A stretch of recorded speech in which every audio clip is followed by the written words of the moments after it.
Hi everyone, my name is Henry Lee. Glad to be back at Svelte Summit again this year. Today I'll be talking about demystifying client and server rendering in SvelteKit. Let's get started. First of all, a bit about me. I live in Tokyo, Japan. I'm working at a company called Henge. We're building cloud security solutions for companies using cloud services such as Google Workspace and Microsoft 365. So, first of all, what is SvelteKit? I'm sure everyone is familiar with Svelte.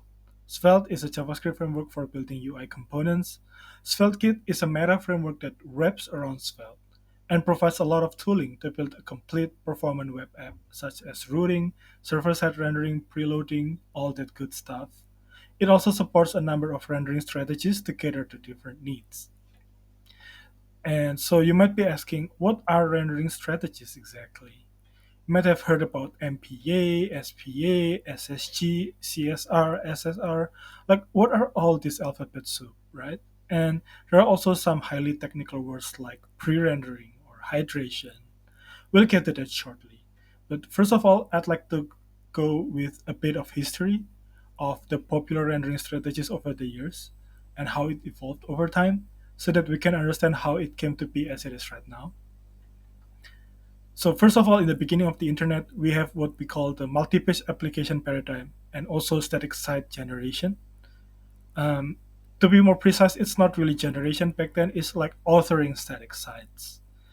And this is the era where the internet and the user's devices were slow. So the user's devices were so slow that it is practically impossible to ask the browser to build a JavaScript application and uh, render HTML based on what the data that we have sent from the server. The server has to help the client devices render the final HTML so that it can just render it in the browser. So the web were mostly showing static contents. Interactions are done through links and forms, but both of them causes full page navigations. So there are not much that you can do without going to the server to request for a new page. An example of this technology of using MPA would be PHP, ASP, JSP, uh, and they are still in use right now, but they are quite a bit different from what SvelteKit is doing. This is how the MPA and SSG sequence diagram looks like. When the client requests for a page, we first check if the client is requesting a dynamic route or a static route. If the client is requesting a dynamic route, then it goes with the MPA approach, where it first go to the database or API, get the user specific data, and then return it to the user after it combines it with the static parts of the HTML. Whereas if the user is only requesting for a static route, usually the pages are already pre-rendered beforehand. So the server can just return that static HTML to the user. And every time the user interacts with the page, since there are no client-side scripting, it will require a new page navigation and all this flow will be repeated again. As you can imagine, these have a few drawbacks.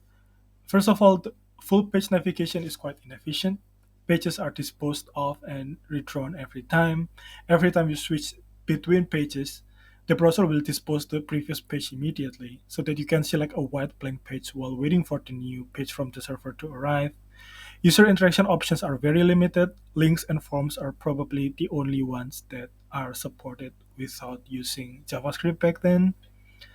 It's also quite hard to reuse code because pages are authored individually. That means that if you have like common elements like headers or sidebar, they will be duplicated in these pages. And you can imagine that if you need to update one of them, you need to update all the pages that has that common element, which is quite troublesome. After a few years passed, we can see that the user's devices are getting more powerful. They can actually start doing something, and there is a need for more interactivity on the web. The biggest case would be form validation. Previously, without any client-side scripting, form validation has to be done on the server.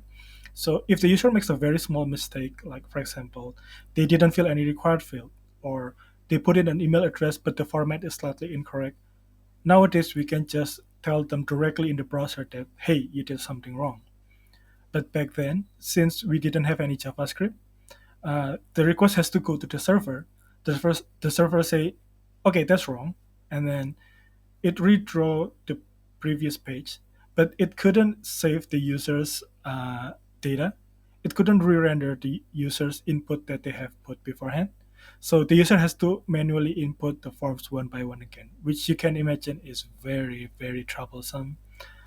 Other than that, client-side scripting is also useful for like showing dynamic content. Think of things like a hover menu, animating elements, and JavaScript allows us to do that, but the server is still responsible for rendering the page. This is how the sequence diagram looks like now. The top part is for the first page navigation, and it's still pretty much the same as MPA. But the difference is that when we need to update only a small part of the page, we can create an asynchronous request with AJAX or asynchronous JavaScript and XML. It's what we call fetch nowadays. Back then, we need to use a different API called XML HTTP request, and back then we use XML for response. Nowadays, we use JSON format for our fetch responses. So with this, we can add a lot more interactivity to the page.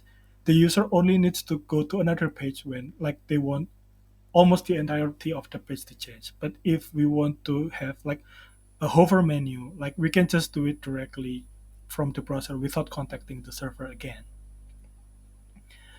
This approach already sounds better, right? But there were a few setbacks. Like in the beginning, there were like browser wars between Netscape and Internet Explorer, and they each have their own JavaScript implementation. There were no standards, so uh, what works in IE doesn't work in Netscape, and vice versa.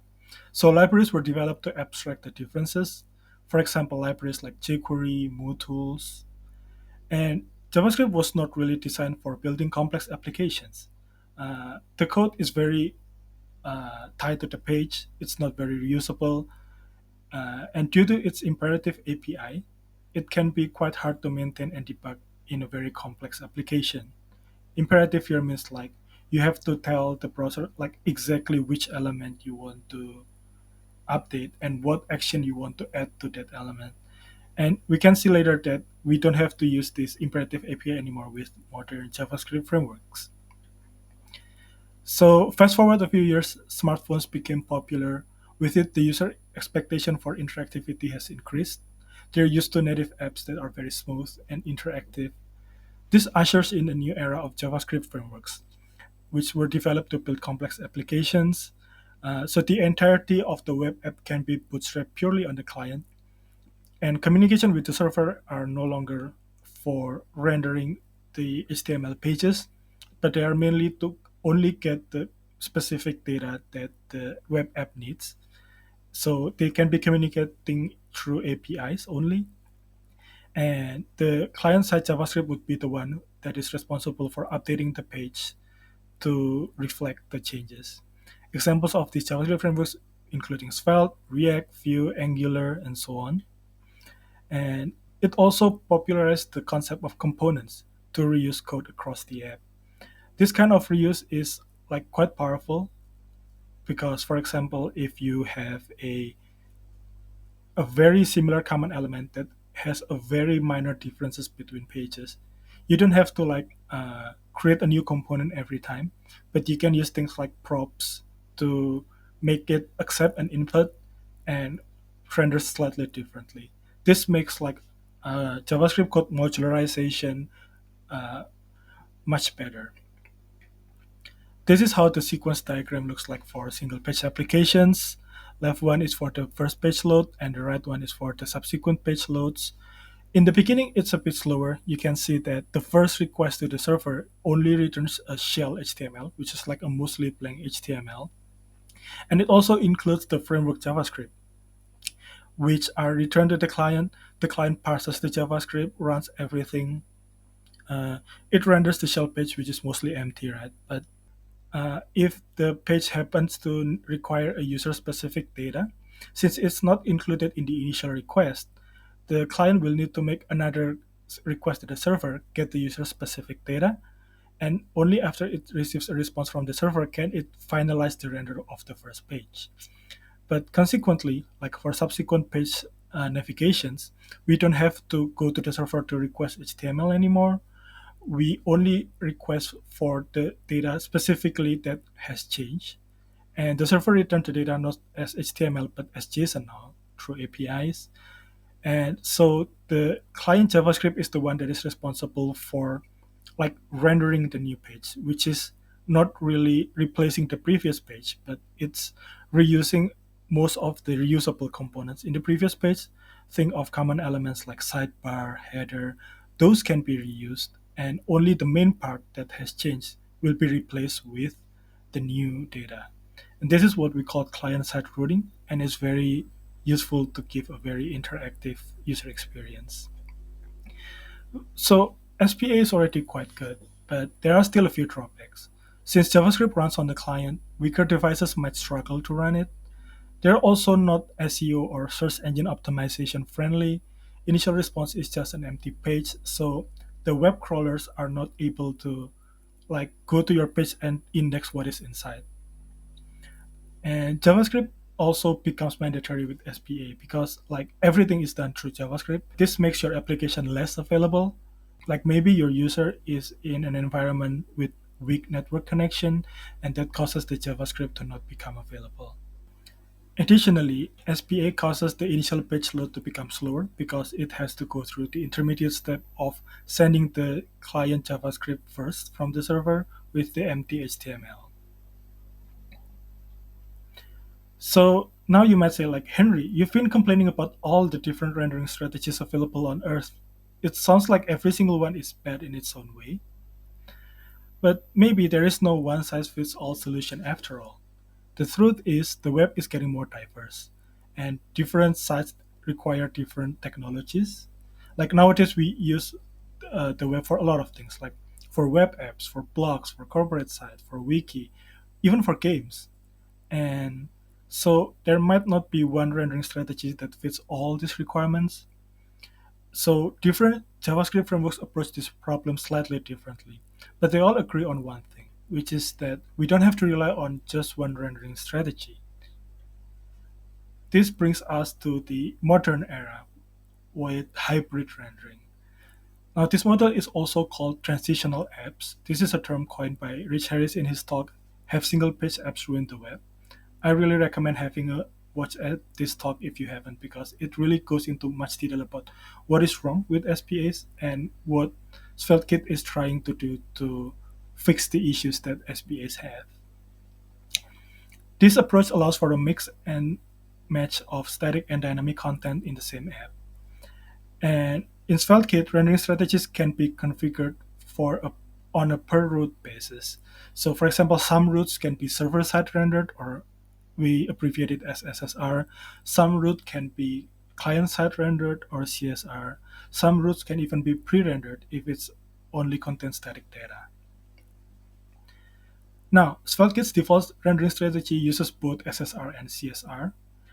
It expands upon the SPA concept by introducing a server to handle some tasks.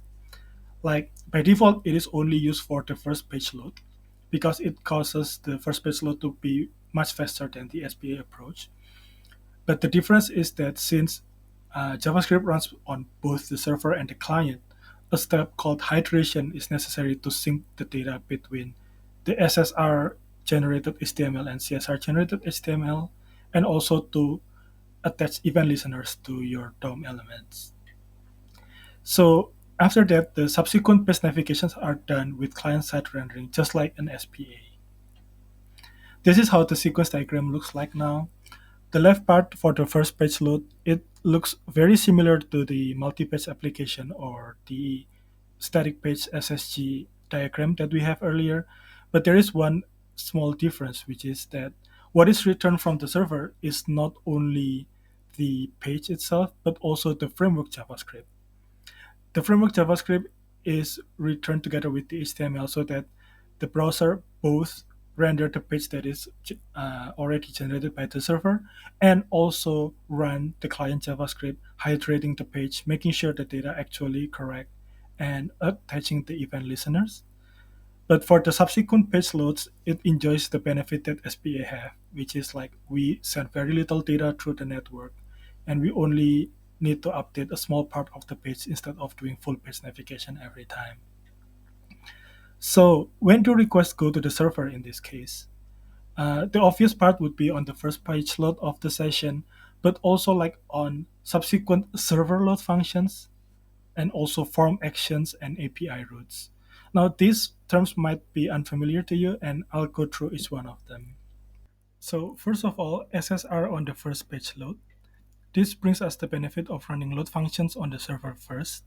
This means that the initial backend requests that require round trips to the server in the SPA model can be made directly from the server.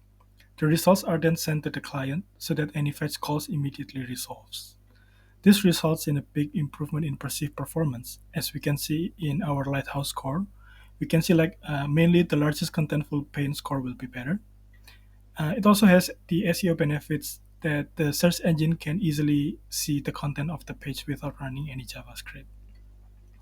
With subsequent server load functions, uh, by default, the pages are all client-side navigated and client-side rendered after the first page load, which helps us prevent having full page navigation each time since hydration isn't free.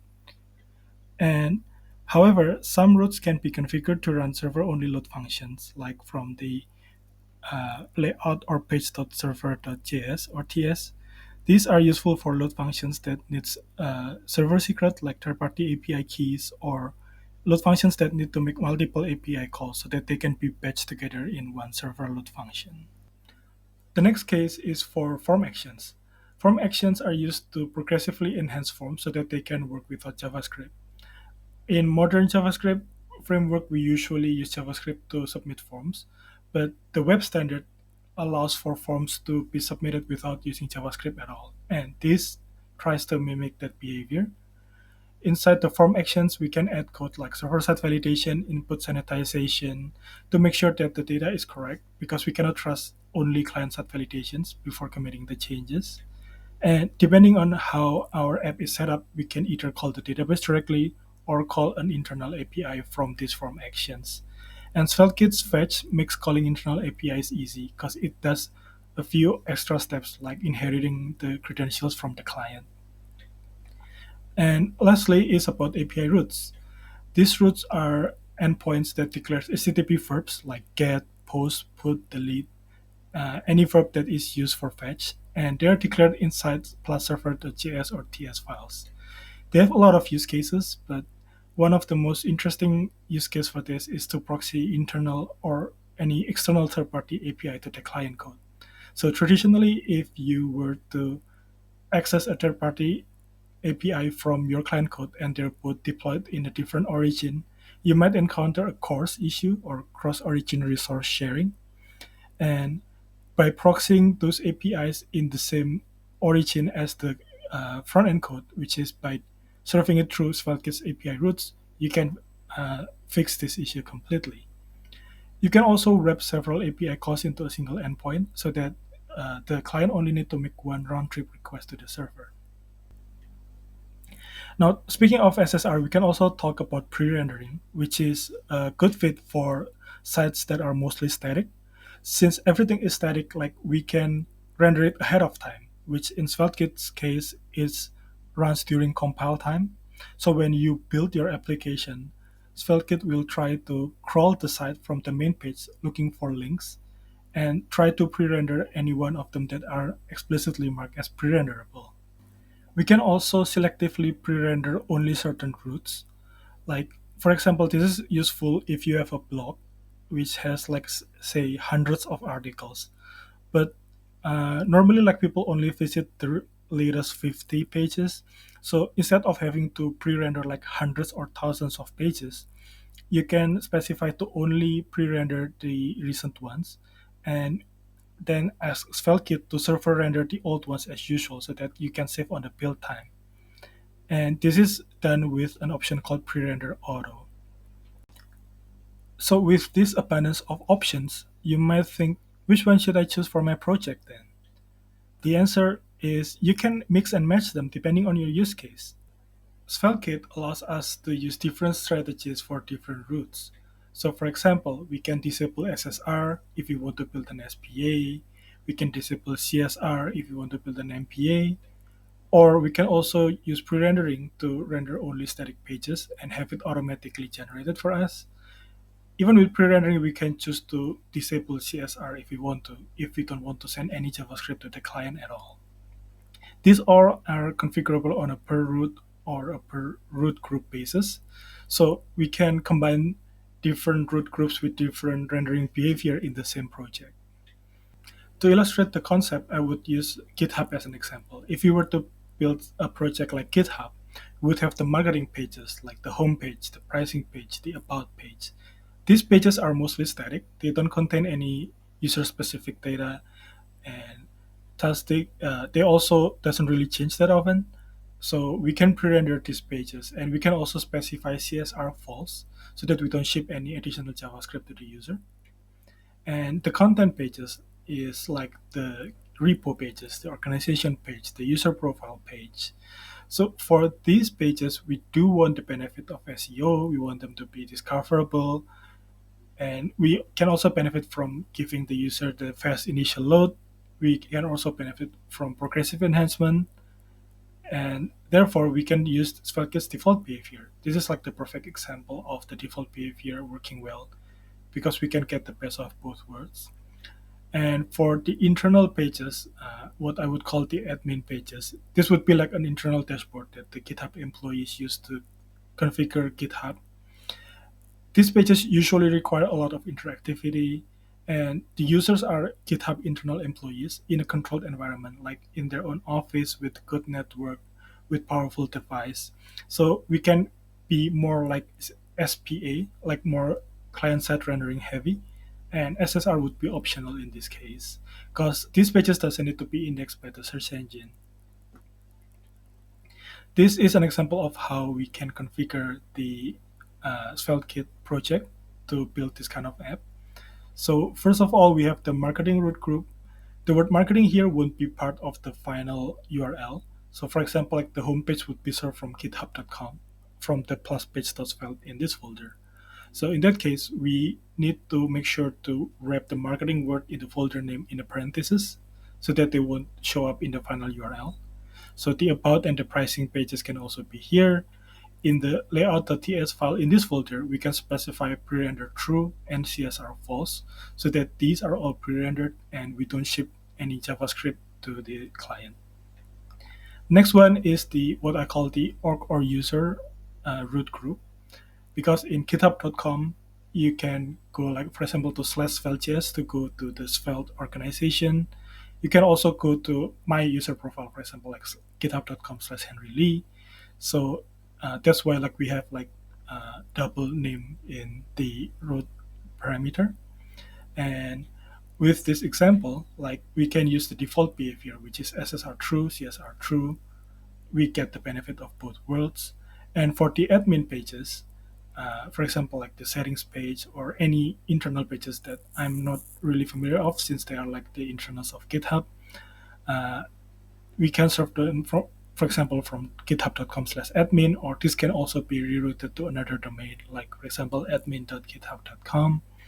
With these pages, like they're more interaction heavy, like more like an app, a single page app. So we can set SSR false in the layout.ts file. So a final note is about deploying the app. If your entire app is pre-renderable or the entirety of your app is a single page application, you can use SvelteKit's adapter called adapter static to generate static files for the entirety of your front end so that it can be deployed to a static hosting provider like a CDN, for example. You don't need any server part at all if your app fits into this category. But if you require to render some dynamic pages, you need some code to run on the server, then you would need to deploy to platforms that support Node. And SvelteKit provides like platform-specific adapters for popular platforms like Vercel, Netlify, Cloudflare Workers. Like there are dedicated adapters for that. But if you want to roll your own Node server, you can also use the adapter node that SvelteKit provides. And that's it for today. Thank you for watching. I hope this is useful and enjoy the rest of the talks.